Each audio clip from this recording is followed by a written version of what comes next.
Sekarang, anak-anak mencoba melawan Byun hingga Yunsu akhirnya terlepas. Dengan kekuatan anak-anak, Byun pun lalu membunuh dirinya sendiri. Nah dulu setelah si petugas panti asuhan mati, para anak-anak jauh lebih bahagia.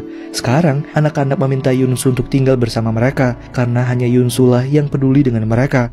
Tapi Yunsu meminta anak-anak untuk keluar terlebih dahulu menjadi orang yang dewasa. Anak-anak sudah menggambarkan sebuah buku jika mereka akan hidup bahagia dengan Yunsu.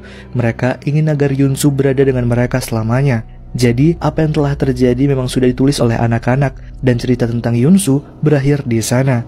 Tapi Yunsu bilang jika ada seseorang yang menunggunya, ia punya kehidupan lain. Anak-anak bersedih dan Yunsu juga menyuruh anak-anak untuk pergi dari sana. Tapi anak-anak tidak mau, ia masih ingin Yunsu berada di antara mereka. Yunsu yang tidak ingin berada di sana membuat anak-anak merasa jika mereka adalah anak yang nakal. Mereka bilang jika mereka bukanlah anak yang nakal, dan Yunsu segera memeluk mereka.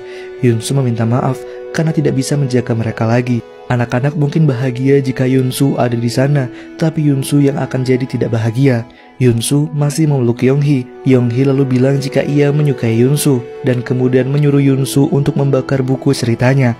Karena itulah satu-satunya cara untuk menghapus Yunsu dari imajinasi anak-anak. Manbuk mencoba menghentikan Yunsu, tapi akhirnya Yunsu berhasil membakar bukunya.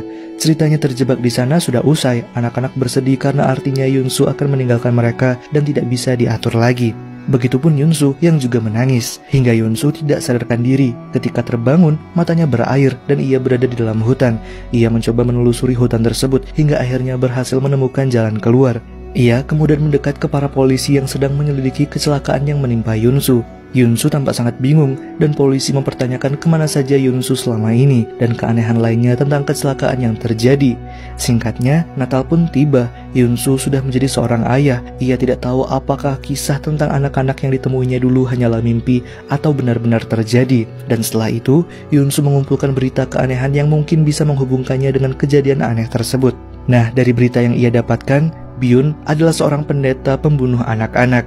Ia ditemukan meninggal dalam kecelakaan di jalan yang dilalui oleh Yunsu. Keanehan lainnya di jalan tersebut juga tersebar, tapi tidak ada satupun yang menjelaskan secara pasti. Hingga kemudian di bawah pohon Natal, Yunsu mendapatkan sebuah buku yang ketika dicek ada gambar 3 orang anak, membuat Yunsu menangis karena ia mengenali anak-anak tersebut, Manbuk, Yonghee, dan juga Jongsun.